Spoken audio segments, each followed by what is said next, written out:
Hi, I'm MacGybo, and I'm going to take a look at Eve Viridian. MacGybo. Eve Viridian is the first of two major updates to EVE Online in 2023, and what I'm going to be looking at here is the T2 Capital Lancer Dreadnought ship. Now, my disclaimer from the start is, in EVE, I'm not a capital pilot. I prefer zipping around in frigates or even smart bombing people in maulers, but I've been given early access to the changes in Eve Viridian, so I've scaled up, learnt the skills, and I'm gonna take a Lancer Dreadnought out for a little run. So there might be lots of things I'm talking about here which you as a capital pilot perhaps will already be familiar with, but for me this is a whole new ball game. So here I am on the test server, and as you can see in the market here we have Lancer Dreadnoughts already built and for sale for 100 ISK each. Tranquility will have no such luxuries, obviously. I'm going to give you a quick overview of the 4 different racial types of Lancer Dreadnoughts that are out there. The full details have already been made available on the patch notes for Eve Viridian, so they're already out there. But in short, we have the Bane, which is the Amar Dreadnought, Lancer Dreadnought, the Karura, T2 Dreadnought for Caldari, the Hubris for Galente, and the Valran for Minmatar. The Bane for Amar has bonuses for extra large cruise, extra large torpedo, and torpedo damage, and all of the Lancer Dreadnoughts have bonuses for Disruptive Lance, which is the type of weapon that they use, the super weapon that they use, and they can also fit siege modules. The Karura for Caldari has hybrid turret, capital hybrid turret bonuses, as does the Hubris for Galente. So I've already had someone comment that they thought it was a bit unusual that the Amar ship wouldn't have a laser bonus, and that the Caldari goes with hybrid turret rather than missiles. But when it comes to the Galente and the Minmatar, their bonuses are for hybrid and projectile, as you would expect. And it's the Valran, the Minmatar ship, that I'm going to try out today. And here it is.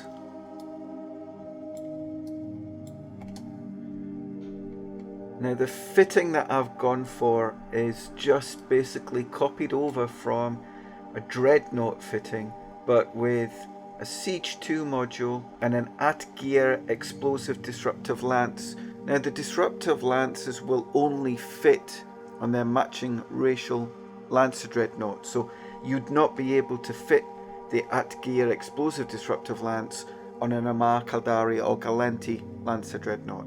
And you can see here it causes 25,500 HP explosive damage.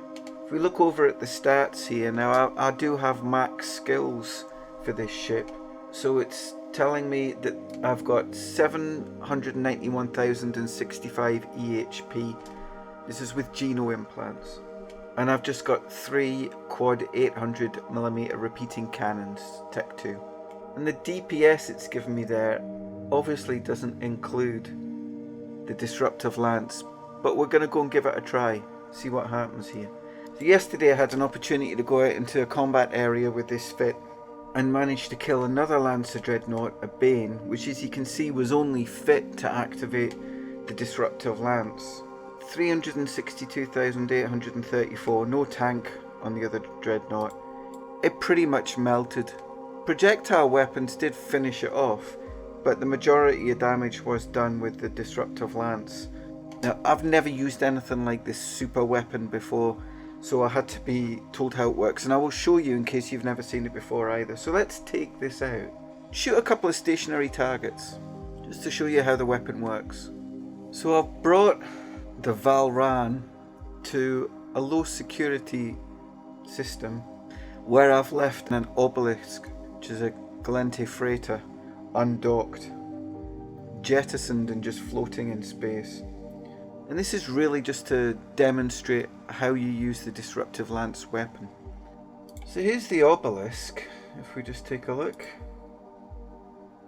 Now to use the disruptive lance, go back to my ship. To use the disruptive lance, you need to be in siege mode, which is easily enough done. You just activate the siege module. And being in siege mode freezes up the ship. You can't move it, you can't warp, you're stuck. And when you activate the Disruptive Lance, you've got to click twice. Once is to set the horizontal line of where you want to target, and then once is to set the vertical line. So before you target, you really need to know in 3D space where it is you want to be aiming. And I'm going for that obelisk, and I'll need to target it so we can see any damage that we're doing. And it's very easy to miss. So I'm thinking it's just to my left, and then up that way. And then that's it activated. And you can see the line, it's maybe just below the obelisk. So it is possible I might miss it, but we'll see. So this is it gearing up to fire.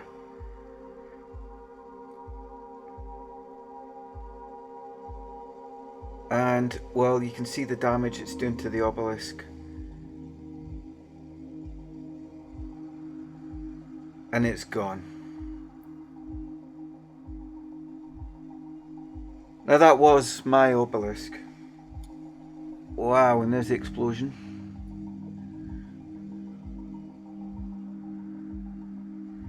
I've got the logs here of that attack, so we can see exactly what it is that happened here. It isn't just one hit. You can see that it's multiple hits. And the damage goes from the first hit at 12,750 up to 22,950. So that took about 10 or 11 seconds to melt an obelisk. And I don't think I was even fully on it. Now there probably is an easier way to target than what I've done, but like I say, I'm not familiar with these weapons. So I was just doing it from sight. Now the time restrictions with these modules, a siege module will stop you from moving 5 minutes. It'll lock you in place, but it'll also give you all the bonuses for 5 minutes. And similarly, the Disruptive Lance, it's a 5-minute wait between shots. So because this structure is still anchoring, I can't actually shoot at it just now. So I'm going to have to come back 24 hours and shoot it then. But through the miracle of editing, we'll be able to just slot that in a little bit. I don't normally fly capital ships, as I mentioned. What I normally do is gank in high security space. Now with this being test, I'm going to be able to do something which I wouldn't be able to do on Tranquility.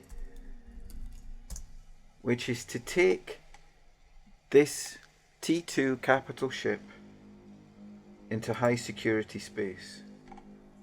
And here I am. This is the system where I do a lot of my gameplay. Usually trying to gank other pilots. So this is something you will not see very often, which is a capital combat ship in Jita. Now we all know that NPC stations can't be damaged, but sometimes our actions are symbolic. So while on a DPS scale it might be utterly futile to try to shoot Jita IV-4 station, it's what it represents that matters. Quite a beautiful ship, isn't it? I don't know whether or not there's a restriction on using this weapon in high security space. It may not be restricted because you can only fit it on this ship, and this ship's not allowed in high security space. So this could be maybe the only scenario under which I could not only fire a Disruptive Lance at Jita IV-4 station, but also the only time that a Lancer Dreadnought could actually be concorded. Concord aren't where this ship is allowed. So let's give it a shot. So for anyone against capitalism, for anyone who's been scammed in Jita IV-4, for anyone who's been ganked here, this is for you.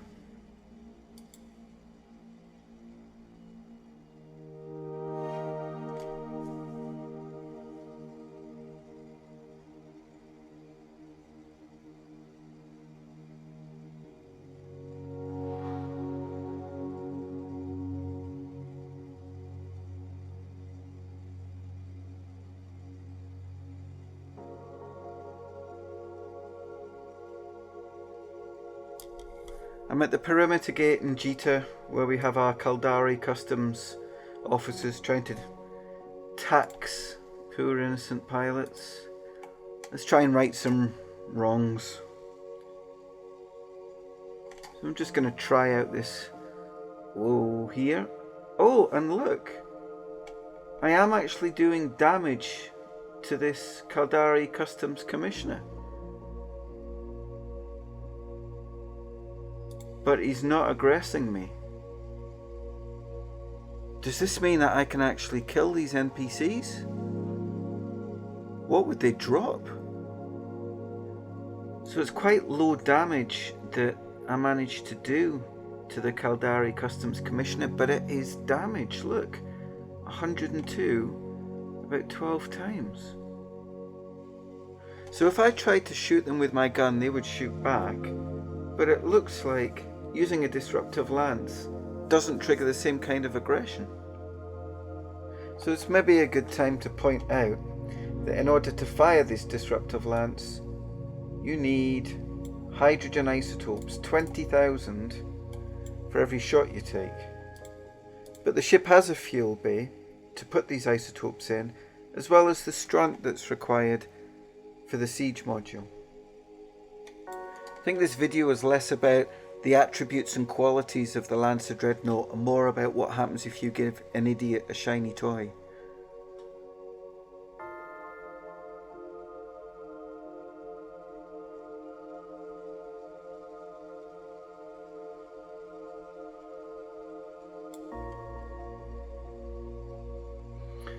And it's always just 102 damage. That is interesting. I just looked back at the video I filmed a minute ago, and I did actually kill one of the customs frigates, and another one just respawned. No wreck came up. So that's that. So what I'm going to do now is actually try proper combat with another Lancer Dreadnought in a combat area. I had to check my overviews because it's a new ship type. It wasn't appearing. I had to go in and actually tick it for it to turn up, so you might have to watch out for that yourself. Oh, there is a Karura and a Bane, and one of them's firing already. They're right next to each other, so let's get into siege mode, target them up. So let's target Bane, whack on some guns for good measure.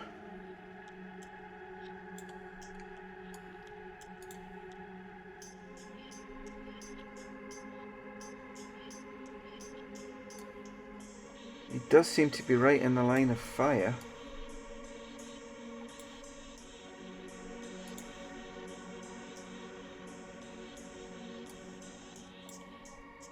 Yeah, I took out some of his shield, some of his armor. Well, if I live that long, I should try the Karura next.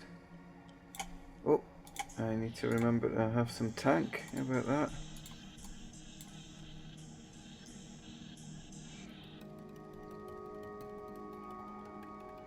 Oh yep, I'm getting proper blasted here. And that is by the Karura. Yeah, I'm in a bit of trouble here, tank-wise. So I think one more blast would probably finish off my ship here. If I go back to my ship, it should be smoking a little bit. So I have another 1.5 minutes before I can fire. If I last that long. Now I've got my cap.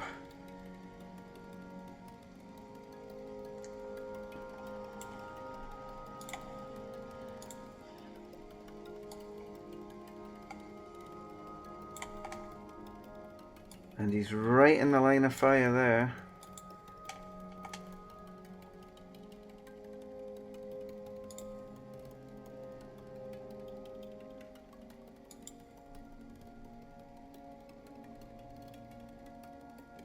And I think that was a little more effective that time. It's been a good ship. Been on a few good journeys, good fights. High-sec space, which makes it a unique ship.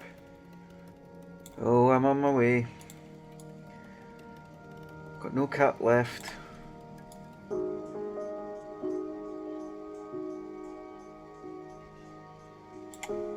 No cap boosters left. Dead in the water. I'm a sitting duck. So it's a good ship, but it can't take on two other Lancer Dreadnoughts at the same time, as you'd expect.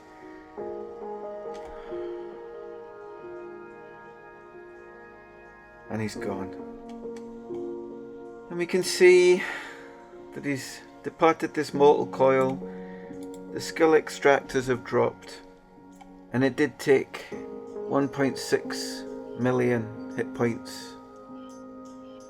Now fortunately, because this is the test server, I can just buy another one.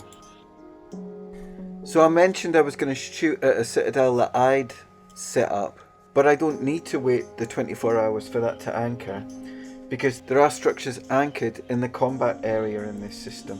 So instead, I am going to shoot at them. It's a bit disappointing I didn't manage to get concorded earlier. I'm in front of the Keep Star, which is in half structure, 49%, and I am going to attempt to take some of that structure away. Figure out how effective this ship will be, whoa, against structures.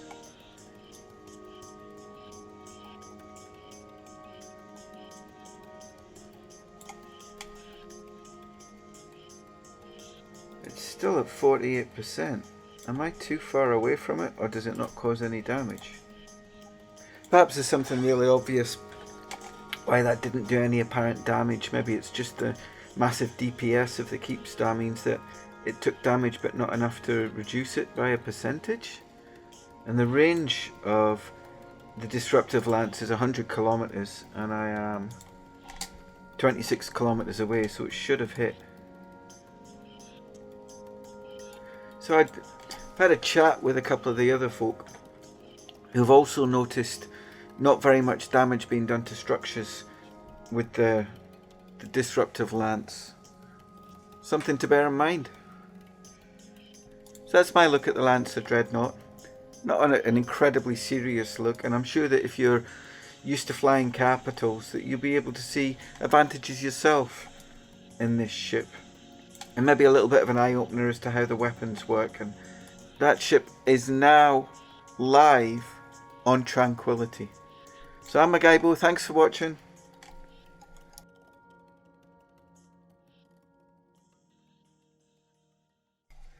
So I can't think of a better way to end this video than having an all-out attack on Jita IV-4 station. Guns, Disruptive Lance, the whole shebang.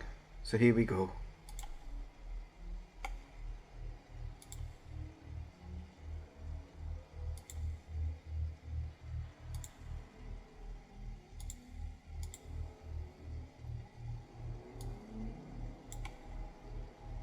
And all the sentry guns. Oh, definitely getting concorded. That didn't take very long at all.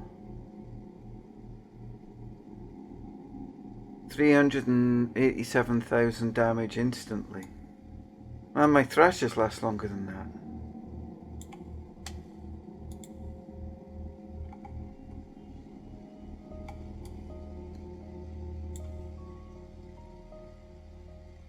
Concorded in Jita.